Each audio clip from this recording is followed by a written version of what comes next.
Hello, welcome to NABA Chat. I'm Jeannie Horton, the Vice President of the North American Butterfly Association. Our presenter today is Marianna Wright, the Executive Director for the National Butterfly Center in Mission, Texas. Marianna is a passionate advocate for the incredible creatures and features of the lower Rio Grande Valley. Her town and country upbringing in the valley meant that when not attending classical ballet lessons, she could be found rustling horny toads or shooting cans off fence posts at the ranch. A graduate of Columbia University and mother of 6, she seeks to preserve the beauty, diversity, and liberty of the borderlands for generations to come. We join Marianna's presentation, already in progress. She was not a butterflyer, but she brought her husband to the festival last year for the first time. And you can just tell how happy she was. And he left even happier. Her job was shepherding him. So I mention this because I know not everybody who's part of a NABA chapter has a partner who shares their passion, but we welcome them also. Jeannie may have said that before I could hear everything, but I wanted to make sure everybody understands there's room for the non-butterflyers as well. The Texas Butterfly Festival this year is also the NABA Biennial Members Meeting. This was our little, I call it our COVID light crowd from last year. It was our first festival after the 2020 interruption. So it was about half the normal crowd, but we still had a great turnout. And each year I survey participants. So I know every year it's about 50% returning members and visitors, people who've come to the festival at least once before, and about 50% brand new people. And that is always amazing. And we encourage anybody who's coming back to bring a buddy, because if you really love it, don't you want everybody else to have that experience as well? You want to share NABA with everybody. And I know that's a motivating factor for many people who start chapters as well. And you don't have to be experienced. I did have to weed through some photos to find somebody who wasn't carrying a camera, a real camera. But this is Annie. Last year was her first year. She came with her sister and her sister-in-law, and she only brought her phone, but still had the best time. She said she really wanted to just be present and seeing everything. She photographed very little wildlife, but she said she spent this first festival just drinking it all in, because there was so much, so many people, so much to learn, so many butterflies and bugs and birds and different environments to see. If you haven't been to the Butterfly Festival or to South Texas, we take you to a wide variety of different public and private gardens. Many of them are completely off limits. You would never get to see except as part of the festival, or this year, the members meeting. And so you really do get special access to some really remarkable places. And we have fantastic guides. Most of them are very experienced, and they come from all over the country. So they're not just local folks. We have great guest speakers this year. Javi Gonzalez, who some may know from the South Padre Island Birding and Nature Center, will be giving a talk on the natural history of South Texas, on both the flora and the fauna, and how that richness and diversity complement and support one another. Linda Cooper will be giving her Butterflies of the Rio Grande Valley talk, her little primer on that. And then Matt Forrester, who Dr. Glassberg invited, I don't know if Jeff's on the call tonight, will be our keynote speaker, talking about butterfly counts and diversity, and the importance of that data and what they're learning about butterflies today in the face of climate change and other things that are exerting pressure on species for survival. I can't stress enough how many friends are made at the Butterfly Festival. We have people come one year, maybe for the festival, meet a few people, and I'm going to call some folks out. If you're on the chat, I hope I don't embarrass you, but like the Hardin brothers come, and David Oakley, these good guys come from Arkansas. They came for the festival one year. They met really great folks like Steve and Barbara from Massachusetts, and of course, Linda and Sarab from San Francisco. Well, the guys couldn't always come at Thanksgiving. Their jobs and other they couldn't always come during the festival because their jobs and other obligations.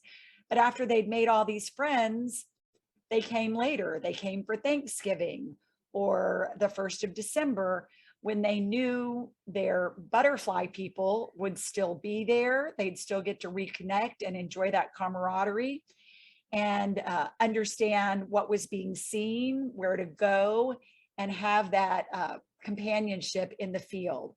So come, make friends, and then you can travel all over the country with them. I've heard, the Hardin brothers have gone to visit Linda in Florida and different things like that. So you really do make connections that are going to support your butterflying passions all over the country. And when you're here, we go out of our way to feed you really well and to make sure that you're getting fresh, flavorful, fabulous taste of the Rio Grande Valley, not just culturally, but the things that are growing on the side of the road as you drive around in search of butterflies. And of course, the butterflies. I would be doing you all a disservice if I didn't mention the margarita machine. It is always a star of the Butterfly Festival.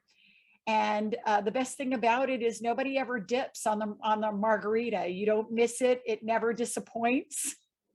And sometimes the butterflies even join us in sipping from them. I can talk about the festival all night, but I thought it was worth including at least one testimonial.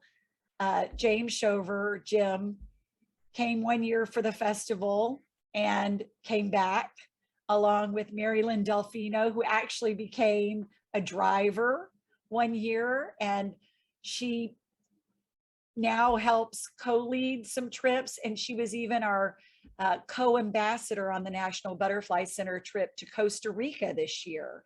So you really don't know what kind of benefits may come from attending the festival. And right now, if I can, I want to put Karen Michael of NABA Kentucky on the spot. Hi, I'm here. Last year was your first time coming to the festival, wasn't it? It was my first time, and if anybody is following our NABA Central Kentucky Facebook page, you can scroll back to last year and see the video I did as I had just arrived and how emotional it was for me to be there for the first time and hang out with people who feel the same way I do about butterflies and pollinators. So yeah, it's pretty amazing. And is it something that you would recommend to people?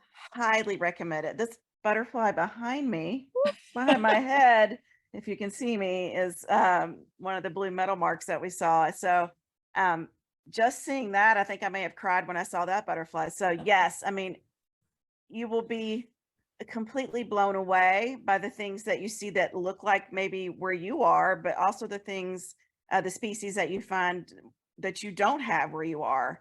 And how the species that you do have looks different in Texas than it does in Kentucky. So yes, it's definitely something I would recommend. I hope I hope all of us can join. I think I have one member tonight so far on. I just saw one of my NABA Central Kentucky members who's out of my immediate area, Barbara. I just want to give a shout out to her since she's on, and if any other members are on, shout out Central Kentucky. So Thank you so much, Karen. And of Thank you. course, at the NABA biennial members meeting, we would love to have, you know, at least one representative from every chapter present. I think it's important for you to connect with others all across the country. That networking, that communication, that creative exchange, that support for growing your chapters, for ideas and activities, all of that is important. And representation is important. It's, you know, Florida's got, I don't know how many chapters, more than a half dozen, I think, at this point. And it would be great if every state did, although that may be a lot to expect of you know, Wyoming or somewhere, but it would be nice. You know, it'd be great if California had 6 or 8 chapters and so on and so forth. So thank you, Karen, for speaking up about that. I also need to plug the North American Butterfly Photo Contest. This is Luciano. Many of you know him from Facebook, or maybe you've met him in person. He just had his gallbladder removed. So he's out, but he should be back in time for the festival. And you know, he's our staff photographer. You enjoy his beautiful pictures. But the photo contest is closed to him. It's open to everybody who has photos of North American butterflies. And it's your chance to win $500 and have your photo hang forever on display at the National Butterfly Center. And we'd love to have chapters promote the contest, have your people enter.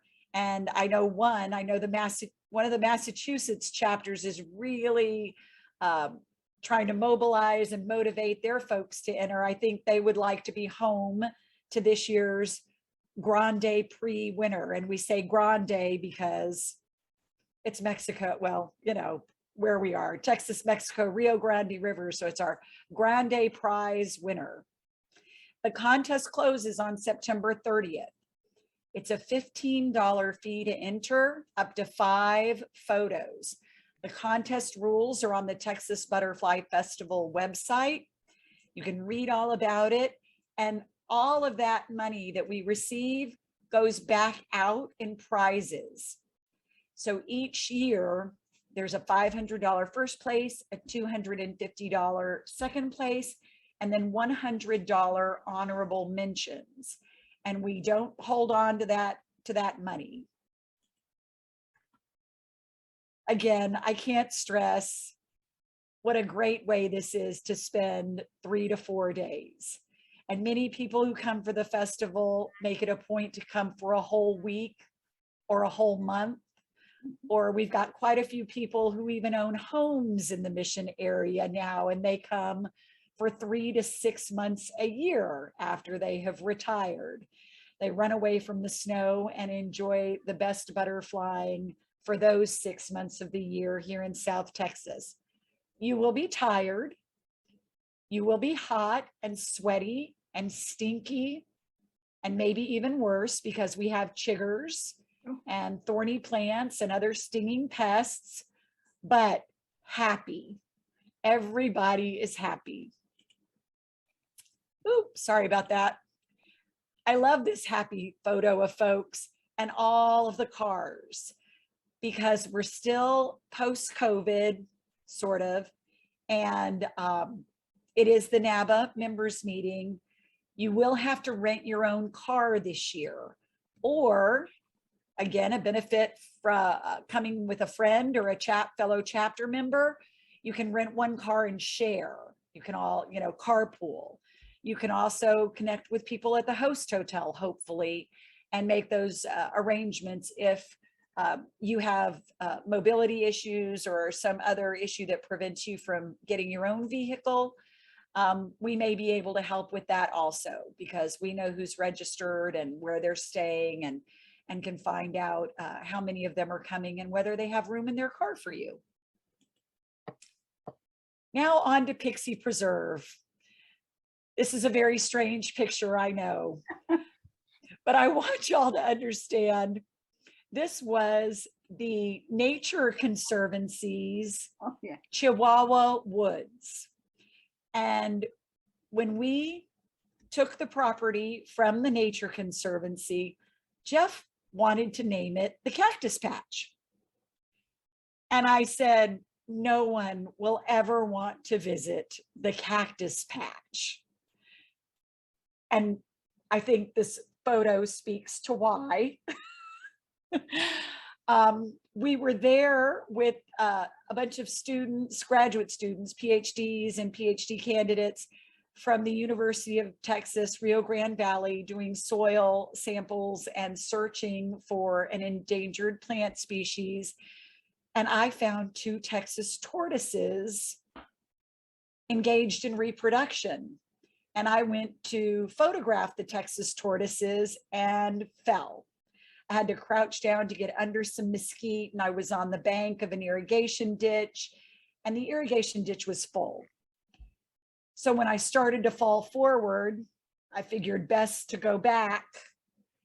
And here is Stephanie, who is our director of operations now at the National Butterfly Center, removing cactus spines from my rear end, and Nestor behind her photographing it because it was hilarious. No harm, no foul. But Pixie Preserve is what it's called now. If you get the magazine, it's possible that you've read all about it. I hope you have. I have an article in this edition about our Manfreda project there. And I believe last summer or spring, summer edition, the article on our acquisition of the property. We're still discovering and exploring this 350 acres. This is Chris Best, the Texas state botanist for U.S. Fish and Wildlife. And behind him is Santa Ana employee and beyond, and some others, all fish and wildlife folks who were out there with us last week exploring the property, inventorying the plants, looking for different wildlife, and just blown away by the diversity there. There are at least 5 different habitats on the land, which if you've been to the National Butterfly Center, you know is not the case. We're reestablishing habitat there on what was once a commercial onion field. Pixie has a virgin Anaqua forest. It has a salt lake spring area. It has Tamaulipan thorn scrub. It has this strange sendero area that is all native buffalo grass. Buffalo grass. I've never seen anything like it. And then this Baritol, which is a hill covered in a variety of native plants familiar to South Texas sand sheet. And so it's a great place to explore. And we have been adding to both the plant and wildlife inventories on our visits there. Dr. Glassberg has already added probably 10 species of butterfly to their all-time list. We added the 4-lined skink and western coach whip to the list. And last week we saw a gray fox. It was already on the list. It was listed as an itinerant visitor, but we think it's probably resident, partly because the community around Pixie Preserve has a lot of chickens. The homeowners there keep chickens. Uh-oh. Yeah. So one of the reasons that Jeff said yes to Chihuahua Woods, Pixie Preserve now, was because of this special plant, Manfreda. Manfreda maculosa and Manfreda longiflora are perhaps Texas' most endangered plant species. And they are host to the Manfreda giant skipper. a butterfly that was presumed extinct or extirpated from the United States. iNaturalist shows a few sightings of the butterfly in northern Mexico, and a scientist in the Dallas area has actually told Jeff that he has found, I believe, 2 colonies of Manfreda giant skipper on private property in South Texas. We conducted a big survey this year. We found a colony of about 1,000 plants, which is about the number of plants required to sustain a colony of butterflies. And Jeff's goal is to reestablish a very large, maybe more than 1 colony of Manfreda plant species at Pixie Preserve to support seeding and restoration of the Manfreda giant skipper also. So this is, I think, really important butterfly conservation work. Part of my job as executive director of the National Butterfly Center is expanding awareness of us in the community, and our connections, growing connections is our mission, not just for pollinators, but for people who can support our mission and to grow that awareness and appreciation of the role wild free-flying butterflies play in healthy ecosystems. So this week, we met with the Hidalgo and Cameron County chapters of the Daughters of the American Revolution. And people wonder, what does DAR have to do with butterflies? In case you didn't know, as I did not, they have started a national initiative promoting the planting of pollinator gardens like Victory Gardens, and they will have funding for this. They want to make it another one of their flagship projects, like their historical markers and historical cemetery preservation. And while we were talking about that at Pixie, Stephanie remembered we have found headstones at Pixie Preserve. So the ladies are super excited about coming out, about researching that cemetery and the people there, about having the history of Pixie Preserve well documented for the community, and literally putting this place on the map, getting historical registry and the cemetery and all of that well documented for posterity's sake. I mentioned growing connections. This is an awful picture. I don't know if you can see that it looks like there's a sprinkler on inside, but it was actually Winter Storm Uri, and that's when all our pipes burst. And so Stephanie and everybody, and thanks very much to many of y'all's, to your generous support, we were able to get the nursery back in good shape. And actually now we have a 3rd enormous growing nursery, which we need to propagate all of the plants that we'll be putting at Pixie. It's going to be another experimental garden, another living laboratory with a lot of re-veg going on in the areas where the land had been partly cleared for subsistence gardening or farming and for livestock grazing by the people who used to live at Pixie Preserve. So this growing, restoring habitat, literally planting for resiliency as much as possible, and seeing what we can learn about our native plants and climate change, how these things are being affected day by day, month by month, season by season, and Also expanding rare and endangered plant collections. One of the things Fish and Wildlife was out for this past week was our partnership with Fish and Wildlife for Ienia limitaris. It is called Tamaulipan kidney petal, and it is a plant that's found only in 3 counties in the United States. All 3 of those counties are in the lower Rio Grande Valley, and the National Butterfly Center is the only permanent refugium for Ienia limitaris. And they came out and they looked at what we've been doing, growing, planting, and they were thrilled. Stephanie was incredibly relieved. She's a magician. She's got a green thumb. And so we got an A+ on our report card for this. And we will be expanding the Ienia project to plant also at Pixie. At Pixie, we've also launched a capital project for facilities there.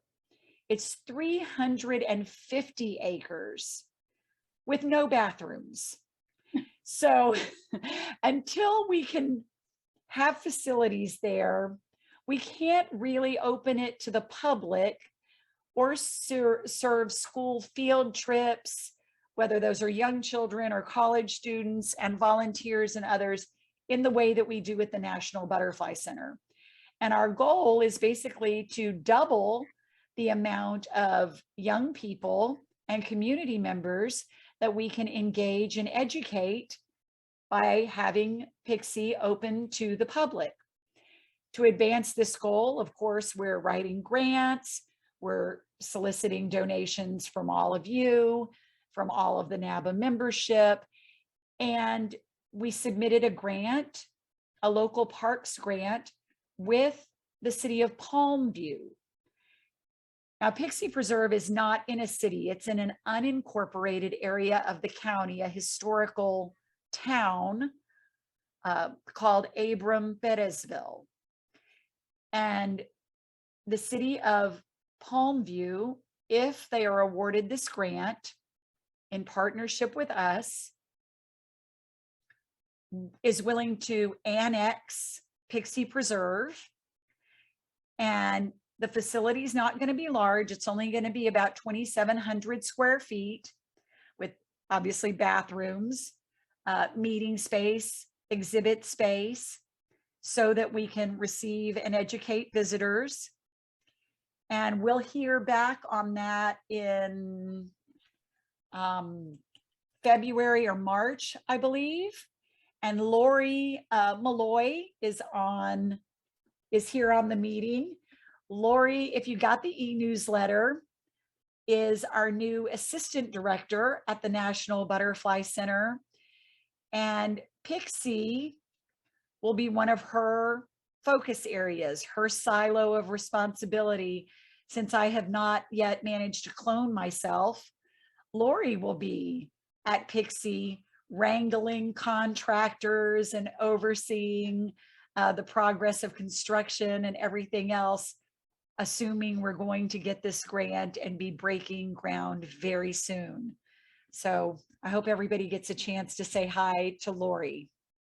And if any of you know any really, really rich people, you might want to turn them on to NABA, of course, and this Pixie Preserve project.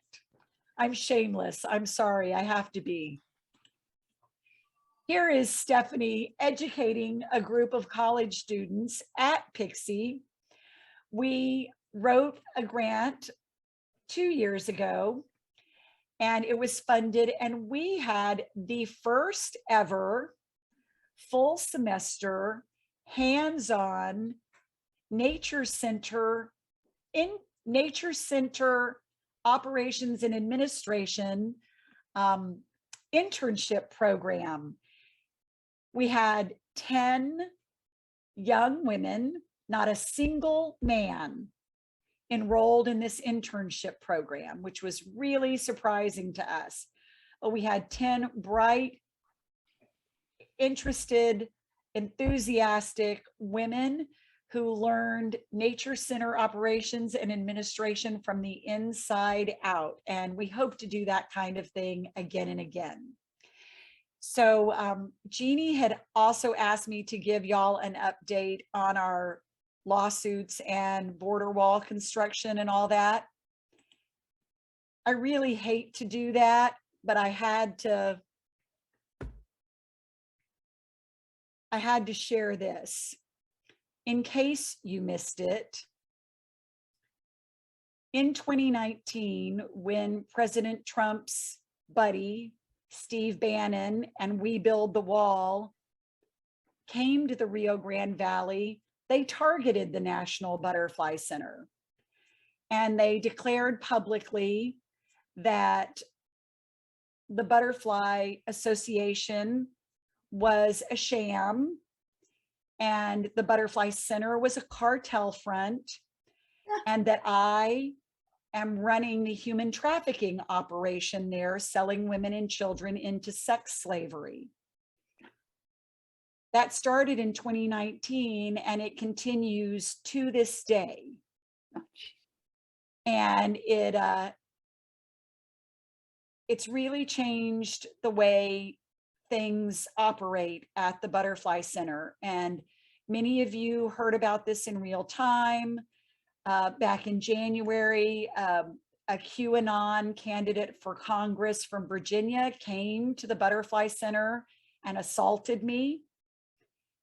And it forced us to close for 3 months and put everybody who works here through active shooter training and stop the bleed, life-saving trauma training. And we couldn't have reopened without your support. Our Fifth Amendment lawsuit against the Department of Homeland Security is ongoing. It's moving at the speed of government. And we have just begun to exchange terms related to a negotiated settlement. If you're not a lawyer or have never been through something like that, it's like hostage negotiation. And it will probably last 4 to 5 years. Oh, Jesus. Yeah. So just as an example, the Sierra Club versus the Department of Homeland Security, their negotiated settlement discussions began in 2019. So they're getting ready to go into year 4. And our lawsuit against We Build the Wall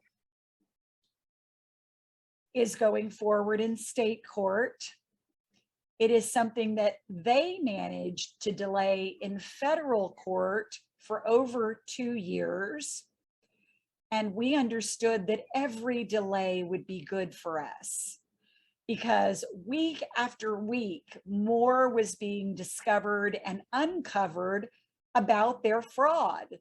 And now Brian Colfash, who was the face of We Build the Wall and the front man for it, has not only pled guilty to the fraud, he has flipped on Steve Bannon, who is now being prosecuted by the state of New York for the fraud after receiving the federal pardon for his crimes by President Trump.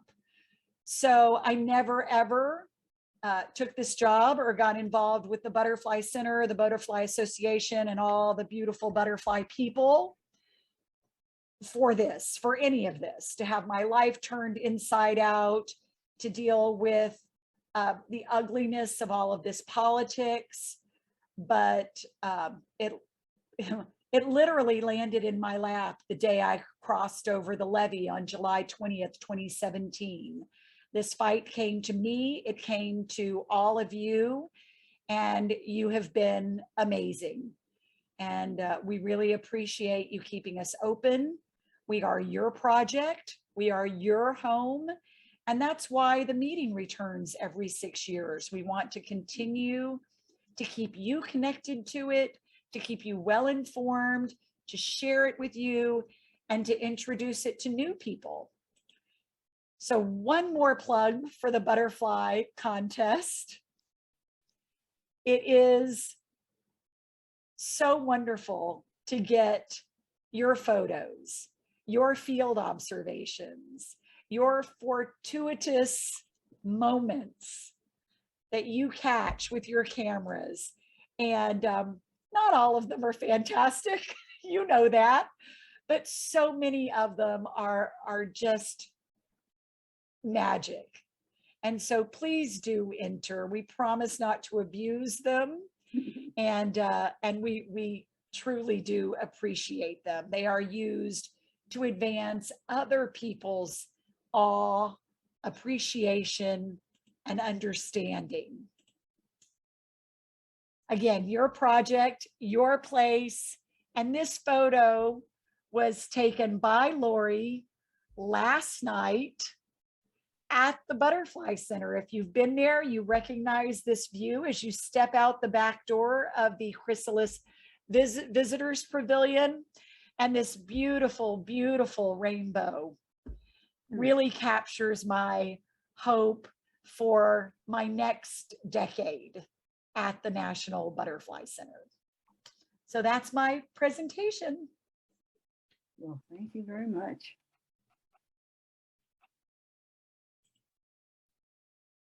Thank you so much, Marianna, for being here with us and telling us more about what's going on in Texas. Anybody have questions for Marianna?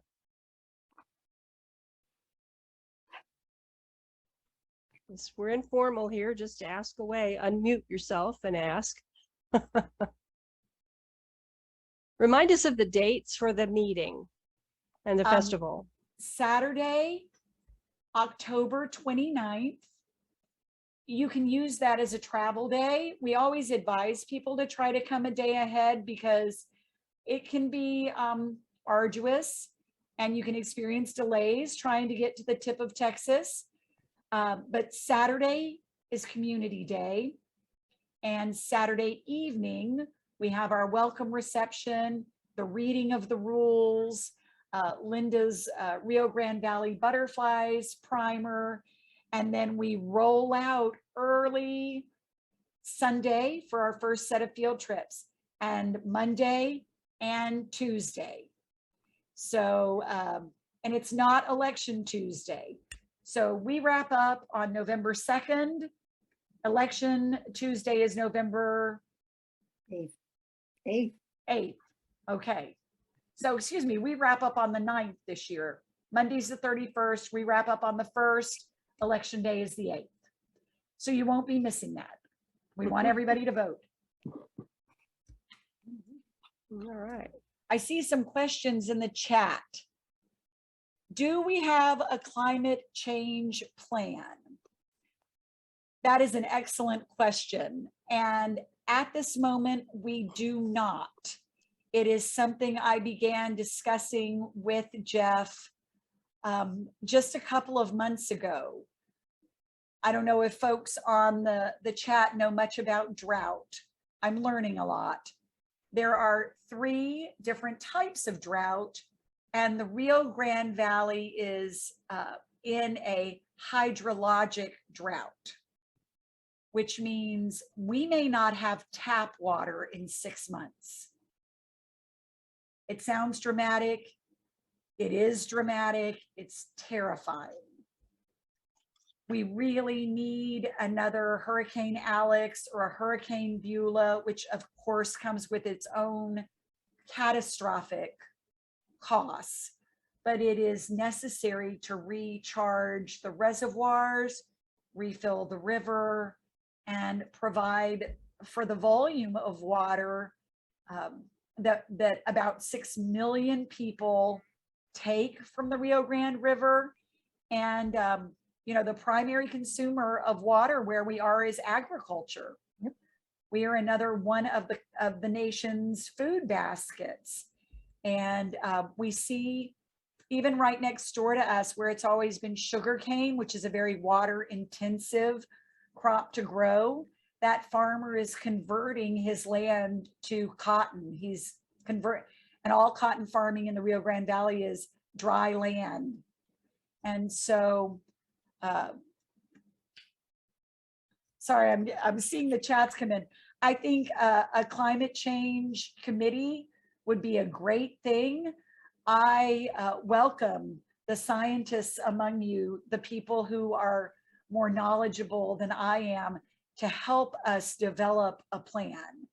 Most of our native plants are drought hardy, drought tolerant, drought resistant, but I don't think anyone alive right now in the Rio Grande Valley has ever experienced a total blight or a dust bowl scenario here, because we're at the edge of the tropics.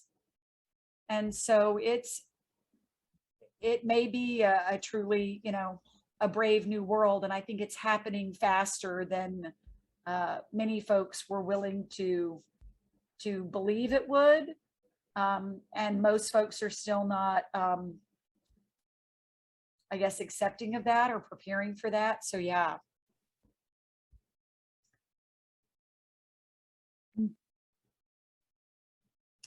Somebody's asking about registration.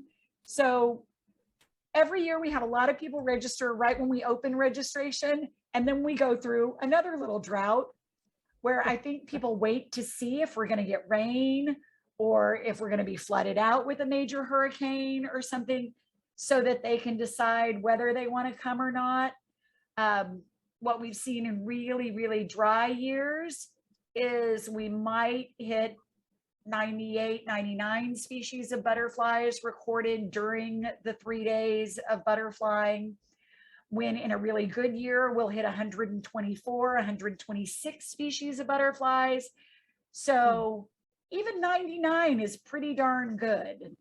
But folks who've been here in a bonanza type year know what type of bounty that 124, 126, and rarities showing up and people chasing all over the place. So our Labor Day rains did return this year. And you can see from Lori's rainbow, we're getting sprinkles, we're still getting some rain. And so registration started to pick up again at the beginning of September. I'm hoping that we'll be back at that 130, 140 this year. I know there are folks who are still very conscientious about COVID and may not want to come.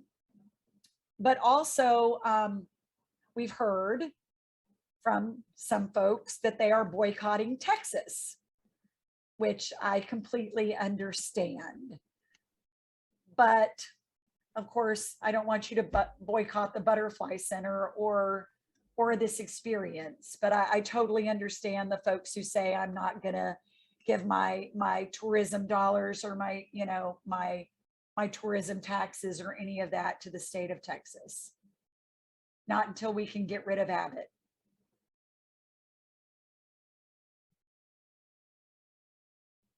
Y'all can shout out questions too. I'm reading the chat over here.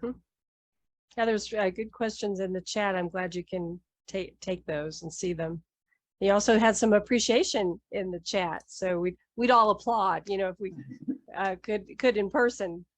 Y'all are so kind, and I wish everybody was here with us year round. I really do, because Laura has her hand up there, Marianna. I don't know if you can see her. Laura has her hand up. I can't. I'm sorry. I can only see about 6 people at a time. So go ahead and speak. Laura, go ahead and unmute and speak.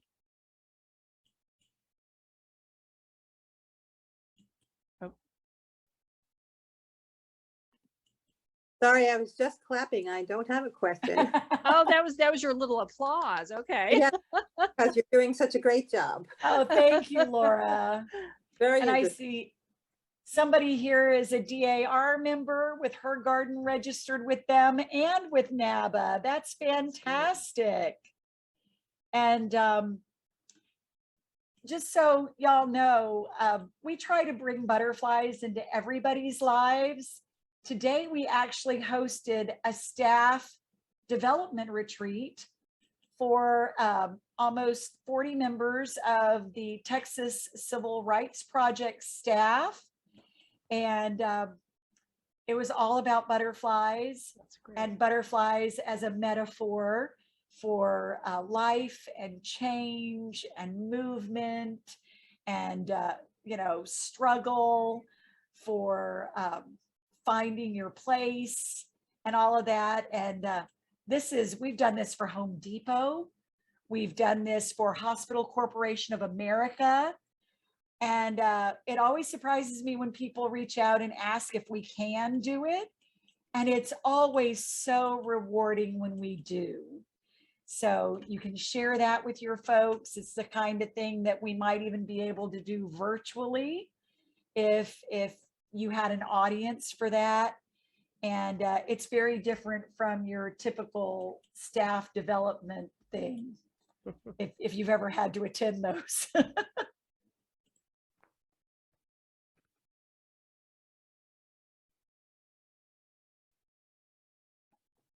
Hey, Marianna, can you hear me? Hi, Ken. Hey, so since the incident earlier this year from the QAnon person, what's the temperature like down there now? As far as has the Butterfly Center basically been free of these types of incidents since then? And how do you feel? Is it just gonna be like normal when we come down in November, everything's great, or has the temperature changed since that lady made a scene? So, after that, we were closed for about 3 months. There were a few incidents after it, but the people were kept on the perimeter of the property. They didn't come in, and we engaged law enforcement. Now, in the beginning, law enforcement was kind of like, oh, no harm, no foul. I believe now they understand